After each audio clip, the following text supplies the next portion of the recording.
Hello everyone. In my previous videos I have discussed with the physical properties of the metals, non-metals and metalloids. I have started the class 9 chapter number 2 is matter around us pure. Now today we'll start properties of the mixture.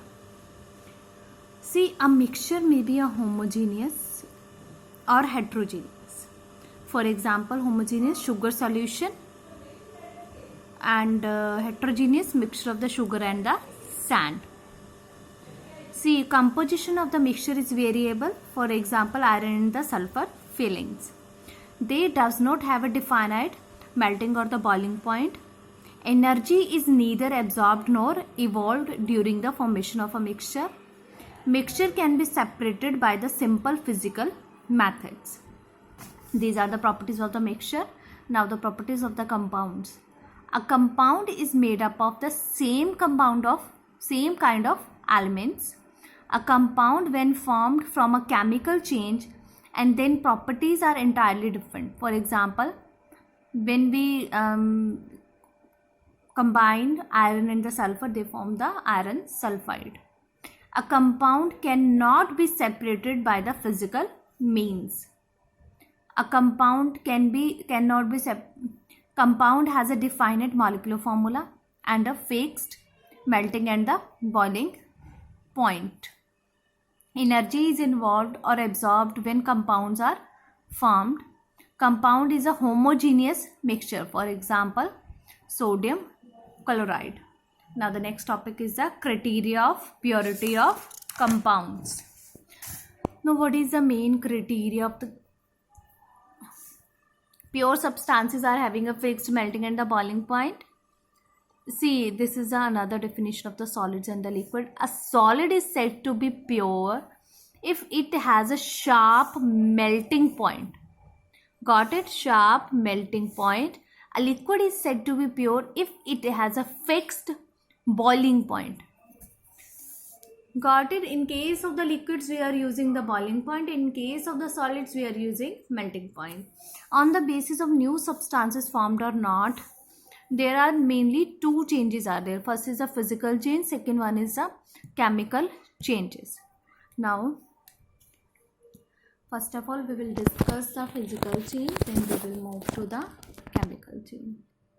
Physical change in which only the physical properties of the substances changes, but no new substances form.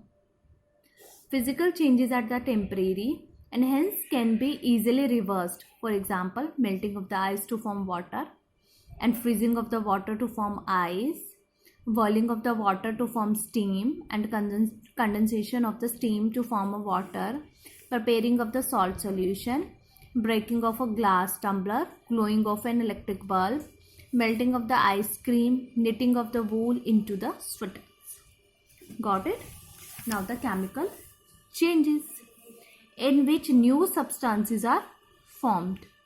Changes are permanent or are irreversible. For example, burning of the magnesium ribbon, burning of a piece of a paper, burning of the hydrogen in air or oxygen, rusting of iron, formation of the iron sulfide from the iron and the sulfur, burning of the candle wax, burning of an incense stick, cooking of food, digestion of food, souring of milk, formation of curd and cheese from milk, and the growth of the plants. These are the chemical changes. Now the next topic of this chapter is the solution. Now what do you mean by solution? See, a solution is defined as a homogeneous mixture of two or more chemically non-reactive substances whose composition can be varied within limits. Why is solution is called a true solution? Got it? See, solution is a homogeneous mixture. See, two or more chemically non-reactive substances whose composition can be varied within limits. Now, why is a solution is called a true solution?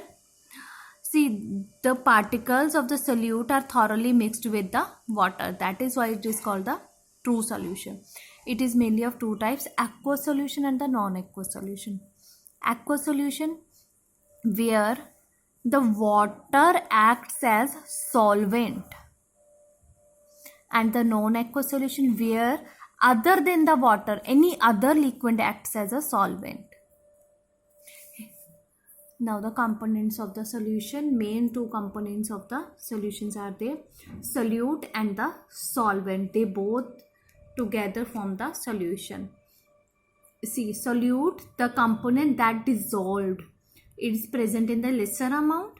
Solvent, a medium in which solute is dissolved, it is present in the larger amount.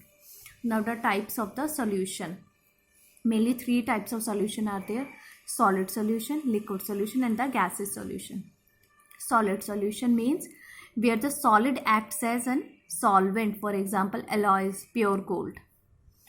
Liquid solution, liquid as solvent, for example solution of sugar solution, solution of the alcohol.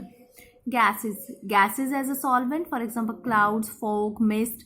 Air is a mixture of the gas in gas. Now the properties of the solution. First property is a solution is a homogeneous mixture. The components of a solution do not chemically react with one another.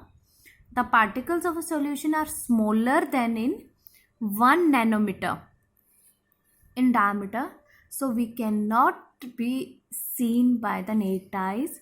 The particles of the solute do not scatter a beam of light passing through it.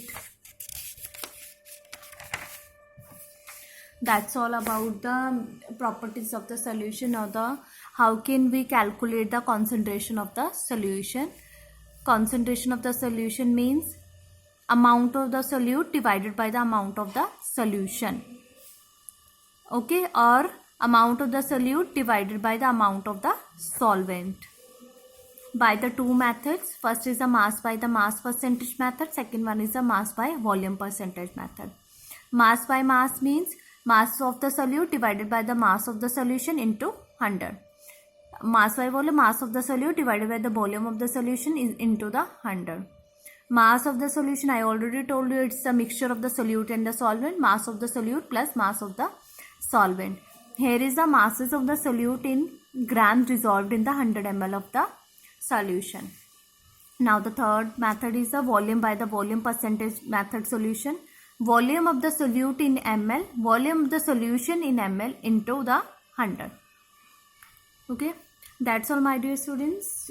We will continue in my next video, and don't forget to subscribe my channel for more videos. Kindly like and share my video. Thank you.